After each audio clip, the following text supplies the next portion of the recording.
1983 का world cup final, ऐसा मुकाबला जहां दो टीमों के बीच फर्क नहीं बल्कि खाई थी। एक तरफ खड़ी थी वेस्ट इंडीज, पिछले 2 वर्ल्ड कप जीत चुकी टीम। ऐसी टीम जिसके नाम से ही सामने वाली ड्रेसिंग रूम में खामोशी छा जाती थी। ऐसी टीम जिसके सामने आते ही बड़े बड़े बल्लेबाजों के कदम भी लड़खड़ा जाते थे। और दूसरी तरफ थी कपिल देव की भारतीय टीम, वो टीम जिसे टूर्नामेंट शुरू होने से पहले ही फाइनल का दावेदार मानने से इनकार कर दिया गया था, जिसके लिए कहा गया था ये टीम दूर तक नहीं जाएगी। एक अंग्रेज पत्रकार ने तो हद ही कर दी थी। उसने साफ लिख दिया था, अगर ये भारतीय टीम वर्ल्ड कप जीत गई तो मैं अपने ही लिखे हुए शब्द खा जाऊंगा। लेकिन उसी भारतीय टीम में एक खिलाड़ी ऐसा भी था जो इस टूर्नामेंट में सिर्फ खेलने नहीं बल्कि जीतने के इरादे से उतरा था। एक ऐसा खिलाड़ी जिसे भरोसा था अपनी काबिलियत पर भी और अपनी टीम की ताकत पर भी, क्योंकि उसकी माँ ने जाते वक्त बस इतना कहा था, बेटा जीत कराना। और वही एक वाक्य, वही वादा, वही विश्वास उसे हर मुश्किल में खड़ा रखता रहा, हर हार से लड़ने की हिम्मत देता रहा। उस खिलाड़ी का नाम था द ग्रेट कपिल देव। और अब उसी कप्तान की अगुवाई में लॉर्ड्स के ऐतिहासिक मैदान पर वही भारतीय टीम वर्ल्ड कप फाइनल खेलने उतर रही थी। ये मुकाबला सिर्फ जीत के लिए नहीं था, ये लड़ाई थी अपने वजूद को साबित करने की, अपने सम्मान को वापस पाने की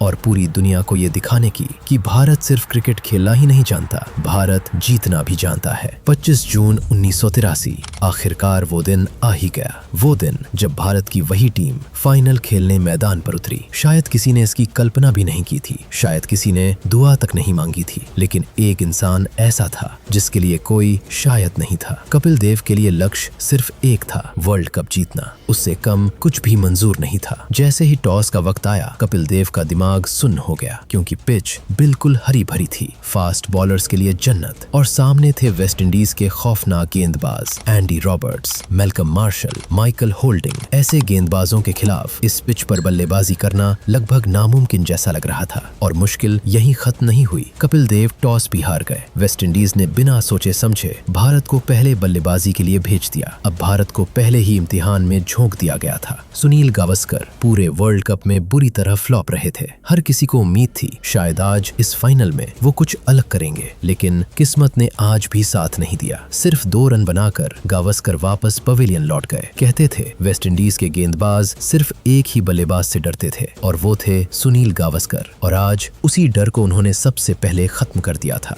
अब चुनौती भारत के लिए और भी बड़ी हो चुकी थी। इसके बाद बल्लेबाजी करने के लिए आए मोहिंदर अमरनाथ। कहते थे तकनीकी तौर पर अमरनाथ गावस्कर जितने परफेक्ट नहीं थे, लेकिन तेज गेंदबाजी के खिलाफ उनके पास जो ताकत थी वो किसी से कम नहीं थी। और आज भी जब वो क्रीज पर पहुंचे तो हमेशा की तरह उनकी जेब में था उनका लकी लाल रुमाल। लेकिन आज की पिच कुछ अलग ही कहानी कह रही थी। गजब की स्पीड, खतरनाक बाउंस। इस पिच ने श्रीकांत को परेशान करके रख दिया था। एक बाउंसर तो ऐसी आई कि गेंद उनके चेहरे के बिल्कुल पास से निकल गई। विकेट कीपर ने मौका नहीं छोड़ा, चिढ़ाते हुए बोला, What happened, mate? Is it too fast for you? Shrikant गर्दन झुकाए खड़े थे। तभी अमरनाथ ने दूसरे छोर से कहा, यार संभल कर खेलो। श्रीकांत ने बिना सिर उठाए जवाब दिया, यार मुझे ऐसे खेलना नहीं आता, मुझे बल्ला घुमाना आता है, मुझे शॉट्स खेलने आते हैं। और उसी पल पता नहीं अमरनाथ के दिमाग में क्या आया, उन्होंने कहा, ठीक है तो वैसे ही खेलो। श्रीकांत ने एक बार फिर अमरनाथ की तरफ देखा और फिर अगली गेंद खेलने के लिए तैयार हो गए। और इसके बाद जो हुआ वो इतिहास बन गया। जैसे ही अगली गेंद बाउंसर आई, श्रीकांत ने एक जबरदस्त पुल लगाया। गेंद सीधे सीमा रेखा के बाहर, चौका। ये एक शॉट नहीं था, ये ऐलान था, चिक्का का ऐलान कि अब वो खुलकर खेलेंगे। इसके बाद आया एक शानदार कट शॉट और फिर एक और चौका। ये कट इतना लाजवाब था कि डगआउट में बैठे विव रिचर्ड्स तक ताली बजाने पर मजबूर हो गए। दूसरे छोर पर अमरनाथ भी पीछे नहीं रहे, उन्होंने भी एक जोरदार हुक लगाकर चौका जड़ दिया। लेकिन अब चिक्का एक बिल्कुल अलग अंदाज में बल्लेबाजी कर रहे थे। वेस्ट इंडीज के तेज गेंदबाज बाउंसर फेंक रहे थे और चिक्का उनकी धुनाई कर रहे थे। एक बाउंसर पर तो श्रीकांत ने ऐसा अपरकट खेला कि गेंद विकेट कीपर के सिर के ऊपर से सीधे चौके के लिए चली गई। और जाते जाते उन्होंने विकेट कीपर की तरफ देखा, मुस्कुराकर कहा, What happened? Too fast for you? जब लगने लगा था कि श्रीकांत अब बड़ी पारी की तरफ बढ़ चुके हैं, तभी मार्शल की एक अंदर की ओर आती गेंद ने सब कुछ पलट दिया। गेंद पैड से टकराई और फैसला तुरंत आया, LBW। श्रीकांत आउट हो गए। पवेलियन लौटने से पहले उनके नाम थे 38 रन। आप इसे सिर्फ 38 रन कह सकते हैं, लेकिन मेरे लिए ये वर्ल्ड कप इतिहास की सबसे साहसी पारियों में से एक थी। श्रीकांत के जाने के बाद मोहिंदर अमरनाथ और यशपाल शर्मा ने पारी संभाली। दोनों ने जोखिम कम रखा और समझदारी से बल्लेबाजी की। भारत का स्कोर धीरे धीरे 90 तक पहुंच गया, लेकिन फिर माइकल होल्डिंग की एक और अंदर आती हुई गेंद अमरनाथ का बचाव चूक गया और वो क्लीन बोल्ड हो गए। इसके बाद गेंद थामी स्पिनर लैरी गोम्स ने। गोम्स के आते ही बल्लेबाज बड़े शॉट्स के बारे में सोचने लगते थे। 4 तेज गेंदबाजों के बाद यही वो मौका लगता था जहां से रन निकल सकते थे, लेकिन यही सोच अक्सर विकेट भी दिला देती थी और उस दिन भी कुछ अलग नहीं हुआ। एक बड़ा शॉट खेलने के चक्कर में यशपाल शर्मा ने गेंद हवा में उठा दी और कैच दे बैठे। अब हालात ये थे, 92 रन, 4 विकेट गिर चुके थे। इसके बाद बल्लेबाजी करने आए कपिल देव और उनके साथ क्रीज पर थे संदीप पाटिल। भारत की सारी उम्मीदें अब इसी जोड़ी से जुड़ चुकी थीं। दोनों ही स्वभाव से आक्रामक खिलाड़ी थे। आज के दौर में देखें तो आप इन्हें हार्दिक और अय्यर जैसी जोड़ी कह सकते हैं। कपिल देव ने आते ही अटैक करना शुरू कर दिया। एक ही ओवर में 3 चौके जड़ दिए, लेकिन यहीं वेस्ट इंडीज के कप्तान क्लाइव लॉयड ने एक बड़ा दाव खेला। 3 चौके खाने के बावजूद अगला ओवर फिर गोम्स को ही दिया और कपिल देव यहीं चूक गए। गोम्स पर हमला करने के चक्कर में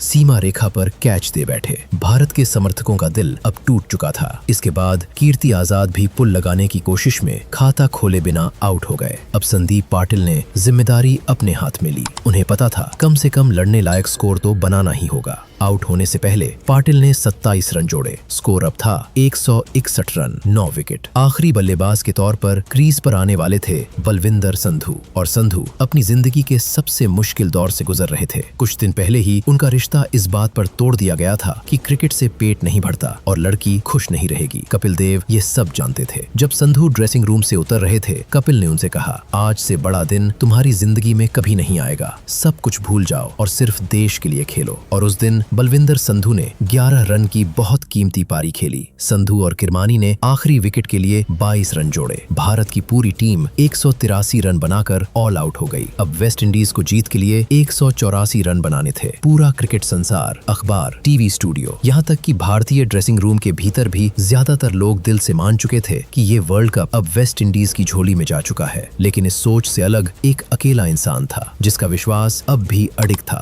उसका नाम था कपिल देव। जब बाकी खिलाड़ी चुपचाप बैठे थे, चेहरों पर थकान और चिंता साफ झलक रही थी, तभी कपिल ने माहौल तोड़ते हुए कहा, इतने मायूस क्यों हो गए हो यार? हम पहली बार वर्ल्ड कप का फाइनल खेलने जा रहे हैं। हमें अपनी पूरी ताकत झोंक देनी है ताकि कल कोई ये न कह सके कि वेस्ट इंडीज ने इस मैच को जीतने के लिए हमसे ज्यादा कोशिश की थी। कपिल के ये शब्द सिर्फ बातें नहीं थे, वो ड्रेसिंग रूम में नई जान फूंक गए। टीम को यकीन दिला दिया गया कि 183 रन भी डिफेंड किए जा सकते हैं। अब मैदान पर वेस्ट इंडीज की पारी शुरू हो चुकी थी। ओपनिंग के लिए उतरे गॉर्डन ग्रीनिज और डेजमंड हेंस। नई गेंद बलविंदर संधू के हाथों में थी। संधू ने शुरुआत में ग्रीनिज को लगातार बाहर जाती गेंदें डाली। हर गेंद पर बल्लेबाज चौकन्ना था। स्लिप में खड़े सुनील गावस्कर ने तुरंत पढ़ लिया और हल्की आवाज में कहा, अंदर की डालो, सीम छुपाकर। संधू ने सिर हिलाया और अगली गेंद वही डाली। ग्रीनिज ने उसे फिर से आउट स्विंगर समझा और जानबूझकर छोड़ दिया, लेकिन गेंद ने दिशा बदली, अंदर आई और सीधे स्टंप्स पर जा लगी। गॉर्डन ग्रीनिज क्लीन बोल्ड थे। इसके बाद बल्लेबाजी करने उतरे सर विवियन रिचर्ड्स और मैदान पर कदम रखते ही उन्होंने भारतीय गेंदबाजों पर हमला बोल दिया। मदन लाल के एक ही ओवर में रिचर्ड्स ने 3 चौके ठोक दिए। गेंद जैसे बल्ले से नहीं तोप से निकल रही हो। वेस्ट इंडीज के समर्थक अब खुलकर जश्न मनाने लगे थे, या यूं कहें उन्होंने मान लिया था कि वर्ल्ड कप अब उनके हाथ में है। हालात इतने भारी हो चुके थे कि कपिल देव और मदन लाल की पत्नियां आंखों में आंसू लिए अपनी टिकटें फाड़कर स्टेडियम छोड़कर